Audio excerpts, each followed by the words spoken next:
কোনো স্ত্রী কখনো তার স্বামীকে তালাক দিতে পারে না। হাজারবার যদি কোনো স্ত্রী তার স্বামীকে বলে তোমাকে তালাক দিলাম, তবুও তালাক হয় না। আমাদের সমাজে অনেকেই এই বিষয়টা জানে না। মনে রাখবেন, তালাক খুব সেন্সিটিভ একটা মাসালা, খুব ভালোভাবে বোঝার চেষ্টা করবেন। বর্তমান সমাজে অনেক জায়গায় দেখেছেন স্ত্রীরা স্বামীকে তালাক দেয়, এরকম হাজার হাজার ঘটনা রয়েছে।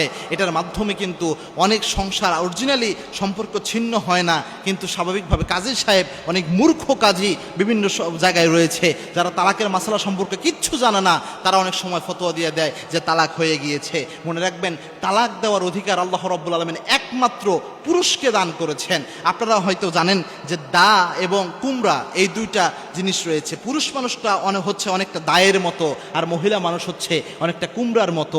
দা কুমড়াকে কেটে ফেলে, কিন্তু কুমড়া কখনো কিন্তু দাকে কাটতে পারে না। ব্যাপারটা অনেকটা এরকম। এবং তালাক এমন একটি মাসলা, এমন একটি বিধান, ইসলামের সবচেয়ে নিকৃষ্ট বিধান বলা হয় ইসলামে তালাকের। আল্লাহ হালাল করেছেন ঠিক, একটা স্বাভাবিকভাবে এখান থেকে বের হয়ে যাওয়ার জন্য আল্লাহ হালাল করেছেন, কিন্তু সবচেয়ে ঘৃণিত একটা কাজ। এবং কি আল্লাহর হাবিব সাল্লাল্লাহু আলাইহি সাল্লাম বলতেন, আবগাদু হালালু ইলাল্লাহ, আল্লাহর কাছে যত কাজ রয়েছে হালাল কাজ, সব কাজের মধ্যে সবচেয়ে অপছন্দের কাজ হচ্ছে এই তালাক দেওয়া এবং ভিক্ষা করা।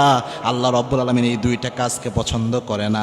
এবং কি হাদিসের আলোকে জানা যায়, যখন কোনো স্বামী স্ত্রীর তালাকের সম্পর্ক হয়ে যায়, তালাকের মাধ্যমে যখন সম্পর্ক ছিন্ন হয়ে যায়, আল্লাহর আরশ পর্যন্ত কেঁপে ওঠে, আল্লাহ অসন্তুষ্ট হয়ে যায়, আল্লাহ নারাজ হয়ে যায়। এত সুন্দর জান্নাতি পবিত্র একটা সম্পর্ক নষ্ট হয়ে গেল। এবং ইবলিস, শয়তান, দুষ্ট জিন, বুখারীর হাদিস, সবচেয়ে বেশি খুশি হয় তালাক হলে বা এরকম সম্পর্ক ছিন্ন হয়ে গেলে। সুতরাং এই তালাকের ব্যাপারে একটা সিরিয়াস বিষয়। দেখেন, আমার দেশে যেটা করা হয়, অনেক স্ত্রীরা স্বামীকে এই কথা লিখে তালাক দেয়, ডিভোর্স লেটার পাঠায় যে আমি তোমাকে তালাক দিলাম।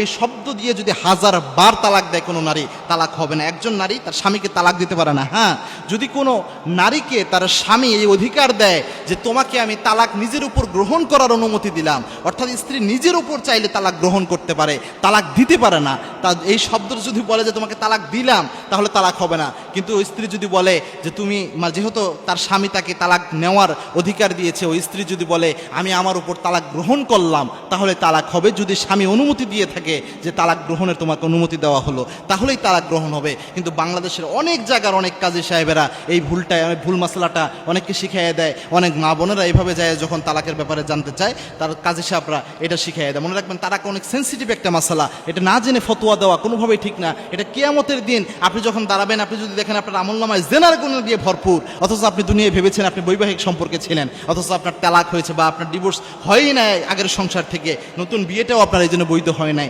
এরকম যদি হয়, এর চেয়ে বড় দুঃখ আর কিছু হবে না। এজন্য অবশ্যই তালাকের মাসলা যখনই আসবে, তখনই মুফতি সাহেবদের কাছে অথবা ভালো আলেমদের কাছে লিখিত আকারে বিস্তারিত বলে, প্রয়োজনে হাদিয়া দিয়ে তালাকের মাসলাটা নেওয়ার চেষ্টা করবেন। এবং আলেমরা যেটা করে থাকেন, অনেক ক্ষেত্রে অনেক আলেমরা না বুঝে অনেক সময় দু একজন ফতোয়া দিয়ে দেয়, যারা অরিজিনালি আলেম না, তালাকের বিষয়ে এক্সপার্ট না, ফতোয়া দিয়ে ফেলে একটা, বা অনেক ক্ষেত্রে পরিবেশ না বুঝে একটা ফতোয়া দিয়ে ফেলে। অনেক কাজের সাহেবরা বিশেষ করে তালাকের ফতোয়া দেয়, অনেক মসজিদের মুয়াজ্জিনরাও আমি দেখেছি অনেক সময় তালাকের ফতোয়া দিয়ে ফেলে। তালাকের ফতোয়া অনেক ডিটেলস একটা বিষয়। এজন্য প্রিয় ভাই এবং বোন, আপনাদের প্রতি উদার্থ আহ্বান, আপনারা যাই করেন এই তালাকের মাসালা অন্তত পক্ষে কোরআন হাদিসে এক্সপার্ট কারো কাছে ছাড়া আপনারা এই তালাকের মাসালা নেবেন না। আল্লাহ রাব্বুল আলামিন আমাদের বুঝার তৌফিক দান করুন। আল্লাহুম্মা আমিন।